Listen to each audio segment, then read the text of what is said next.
Well, we made it. Moments ago, Joe Biden was declared the winner of the election. And when I say moments ago, that was when I was writing this script. He is now President elect Biden, no longer candidate Biden. I don't know what the year 2020 has been like for you. For me, it was a long slog to this election. I was following the vote almost to an obsession. Here is the spreadsheet I kept on my computer since Tuesday, and I was adjusting as the numbers changed. Every time they reported new numbers, I would change the numbers. Well, I was sitting in my office this morning with that spreadsheet on and the TV on my desk when it was announced that Biden was the winner. And this, if you look at the spreadsheet, this was the point at which Biden's lead in Pennsylvania climbed above 30,000 votes. And that was when NBC declared him the winner of that state, which gave him the election. I actually tried to write this script during the past few days, but there was still data coming in, and I needed time to sort things out and settle my mind each day. Since Tuesday, we didn't have a declared winner, you know that. But a clear picture was emerging. Biden won Michigan, Minnesota, and Wisconsin. He lost Florida. That was a disappointment. Those were important battleground states. And there are still a few states to be called, but it was Pennsylvania that gave Biden the 270 electoral college votes he needed to win the presidency.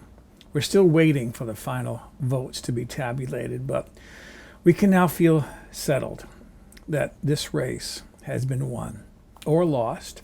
If you were hoping for Trump, we can take a deep sigh of relief. I'm not going to gloat over this winning, and I'm not going to say I sympathize or you have my sympathy to the people who lost.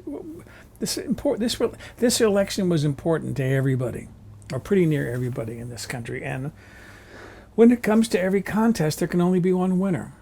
And there was one winner this time. So Trump won last time. He won in 2016, and that surprised a lot of us.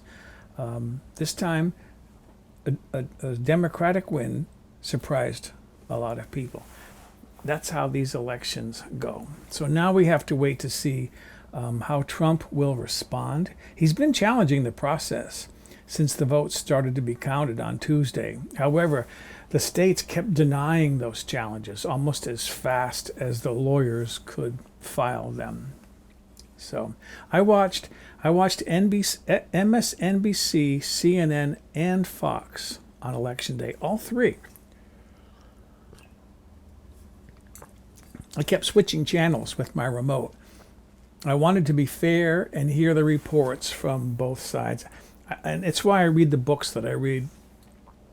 You don't get a full story until you get the reports from both sides. You have to hear both sides. I did hear Eric Trump and Rudy Giuliani claim there was rampant voter fraud.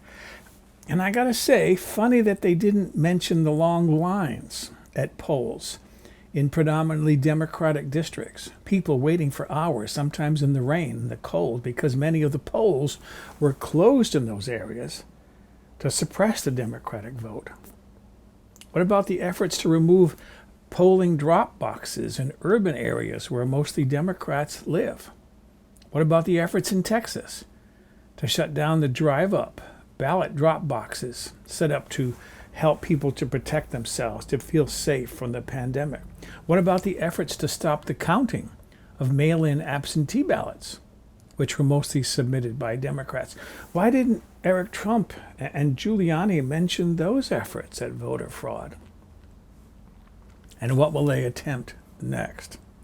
Trump promised this morning that he was going to challenge all the way to the Supreme Court. And I can be a little bit harsh here and say that I sometimes refer to those people that he's appointed on the Supreme Court as his bootlickers. I know that's harsh and I shouldn't say that, but I'm angry.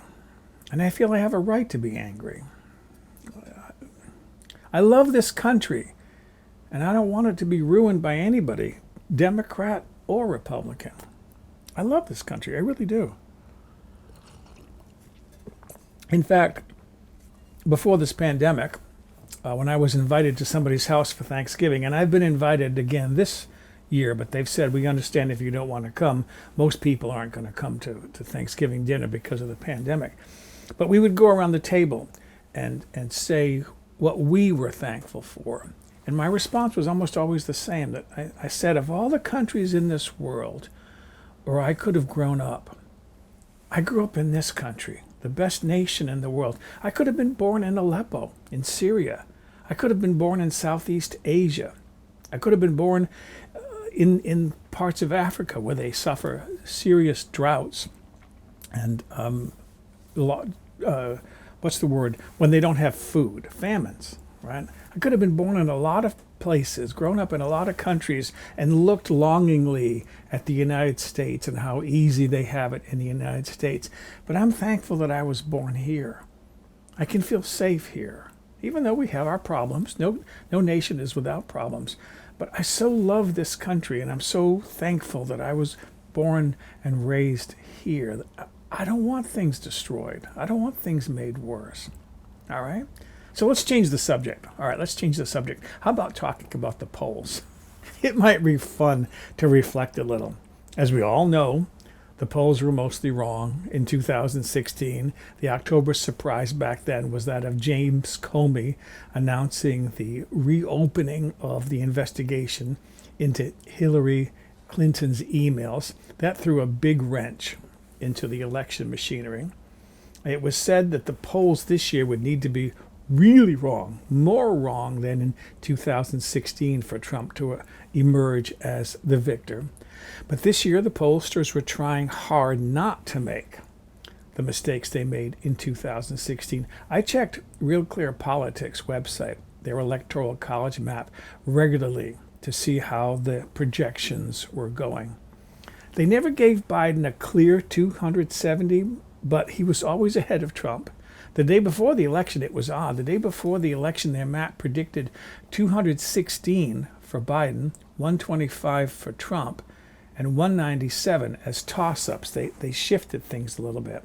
The website 538 gave Biden a 90% probability of winning the election. For weeks, CNN's interactive electoral college map predicted 290 electoral college votes for Biden. But a few days before the election, they moved. They changed their map. They moved many of the states into the toss-up category. Those that had been leaning either Democratic or Republican were shifted to toss-ups. Biden was still ahead with 203, Trump with 125 and 210 votes as toss-ups. But anyways, now it's over. It's done. It's dusted. The final tally for Biden is expected to be 306 electoral college votes. I got to tell you, as I was preparing to do this vlog, I went back and I watched the kitchen vlog I recorded 4 years ago after the 2016 election. It was amusing to watch. I intentionally wore a black shirt. I thought about wearing a blue shirt today, or maybe a neutral color. I thought maybe a neutral color would be better, green. But I finally decided on something very different because I didn't want to be too partisan. Back in 2016, I watched MSNBC as the vote tallies were coming in. And they started off the evening positive, expecting a clear Clinton win. Rachel Maddow, who she always amuses me, she was ebullient. Oh, I love election day. And then as the numbers started rolling in and the states were called, the mood changed to somber. You could see them looking at each other thinking, what happened? What happened? This year on Tuesday, the MSNBC panel might best be described as cautiously optimistic. They were trying harder not to be so ebullient, I guess, is a word I like. It was amusing to watch. And as I said, I was also watching CNN and watching Fox. Fox and the Associated Press declared Arizona, I believe, early, and other networks tried to get them to take that back, but they didn't. They moved. In the long run, it didn't matter, right? But I was watching CNN and Fox as well because I wanted to see how things were going on the other side. Anyways, where are we now? Where are we now? Now that the election is pretty near over.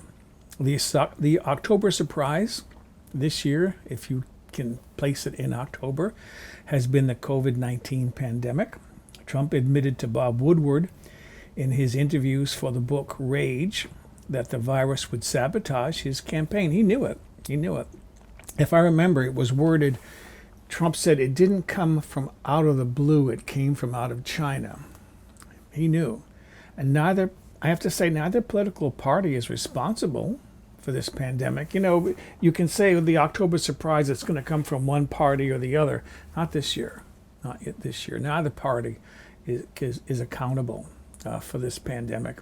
Although some can argue that the Republicans are responsible for mishandling their response to the pandemic. I don't fault them too much because this is a very new virus. Who knew how best to respond to it? They started out as best they could, but after a while it became evident they should have listened more to Dr. Fauci and Dr. Birx. How many lives might have been saved if we had been told as a nation to wear masks? 2020 vision is always, or rather looking backward, hindsight is always 2020. We are where we are. So that's where we are. We'll just have to see. I'm trying to quote Trump there, and I can't. That's where it is? Is that how he used to say it? Anyways. What's next? What's next? Well, the days and weeks to come should be interesting.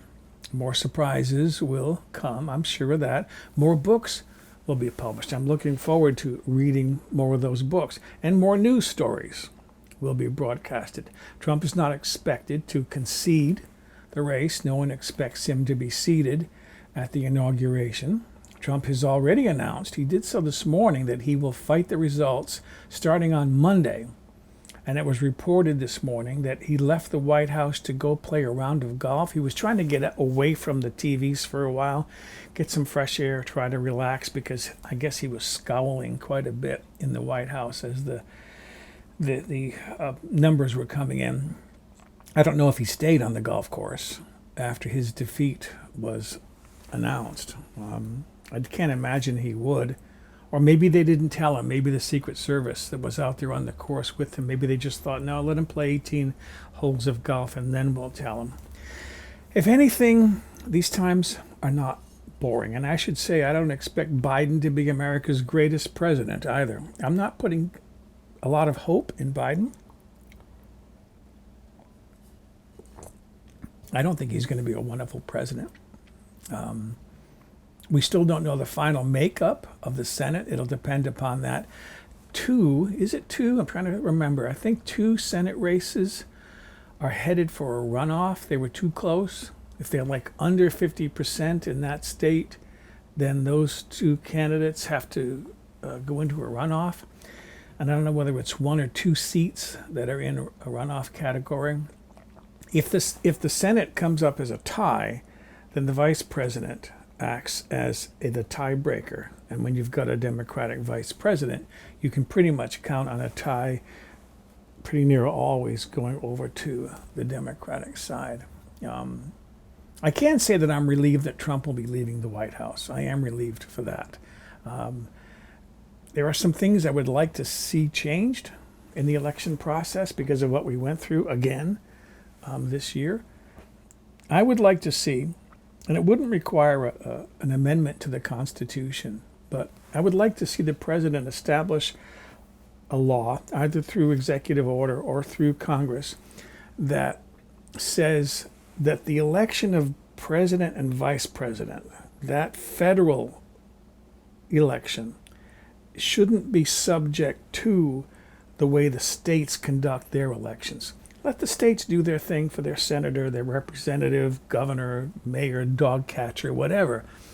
But I think the ballots should have a separated, either by a perforation or maybe a separate piece just for president and vice president. And I think there should be a law that says when the ballots arrive at the states have to open them up immediately and start counting the president and vice president. If they want to count the other votes, the state votes, after the election, days after the election, that's fine. That's state. But for the federal vote, I think there should be one law for all 50 states that count the votes as soon as they arrive and start tabulating them so that on election day, those votes can be announced along with the in-person voting that's done at the polls. That would keep us from waiting 4 or 5 days to find out who's going to be our next president. I wasn't anguished, but I was getting impatient. I remember people like James Carville and John Meacham, others on TV saying, take a deep breath, relax, maybe have a little drinky poo. It's all going to work out. You just have to wait until all the votes come in. But I have to say, it wasn't fun at times waiting. I slept okay, ish, some nights. I had some weird dreams. I had a dream that somebody broke into my SUV outside, and I saw him doing it because I have a door cam that I can see when there's a noise up front. I have a camera that is focused on my front door. If there's a noise up front and I'm in the back, I can't tell whether someone's knocking on the door or it's a crow on the roof or something. So I just check my door cam to see whether someone's knocking on my door. And in my dream, I saw someone breaking into my SUV and stealing a sheepskin and a blanket out of my car, neither of which I keep in my car. And I ran out there and I'm going to call the police. I'm going to call the police. And I was trying to figure out, who is this person? Are they someone that lives here in the neighborhood? Or are they one of the homeless people that lives over up where the railroad tracks are? I had dreams like that. So I slept, but it was disturbed sleep because I was kind of wondering, when are we going to get this final announcement? When are we going to hear at last whether or not Biden or Trump won this election? Well, now I can sleep better, I think. I was even taking naps during the day because I just felt so tired. I felt like I wasn't getting enough sleep. So anyways, that's my post-election kitchen vlog. I hope you enjoyed listening to it, watching it as much as I enjoyed recording it. So thanks for listening.